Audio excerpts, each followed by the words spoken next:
ചത്ത് കിടക്കുന്ന ഒട്ടകത്തിന്റെ അടുത്ത് പോകരുതെന്ന് പറയുന്നത് കേട്ടിട്ടില്ലേ? എന്തെങ്കിലും കാരണത്താൽ ഒട്ടകം മരിക്കുകയാണെങ്കിൽ സ്വാഭാവികമായും അവരുടെ ശരീരം അഴുകുവാനും ജീർണിക്കുവാനും തുടങ്ങും. എന്നാൽ ചൂടുള്ള കാലാവസ്ഥ ഈ ജീർണത്തിന്റെ വേഗത വർദ്ധിപ്പിക്കുന്നത് പോലെ തന്നെ അവരുടെ വയറ്റിലുള്ള സൂക്ഷ്മജീവികളും ശരീരം അതിവേഗം ആഹാരമാക്കി methane, carbon dioxide, hydrogen sulphate പോലുള്ള വാതകങ്ങൾ ഉൽപ്പാദിപ്പിക്കും. കട്ടിയുള്ള ത്വക്കുള്ളത് കൊണ്ട് തന്നെ ഒട്ടകങ്ങളുടെ വയറ്റിൽ ഇങ്ങനെ ഉൽപ്പാദിപ്പിക്കുന്ന വാതകങ്ങൾ ഹൈ പ്രഷറിൽ നിറയുവാനും വയറൊരു ബലൂൺ പോലെ വീർക്കുവാനും തുടങ്ങും.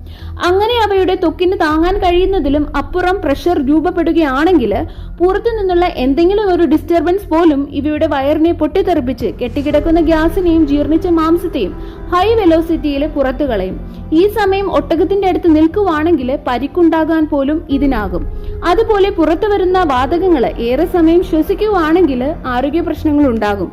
മരുഭൂമിയിൽ ഒറ്റപ്പെട്ടു പോകുന്ന സാഹചര്യത്തിൽ ഈ ഒരു ചെറിയ കാര്യം പോലും ജീവന് ഹാനികരമാണ്.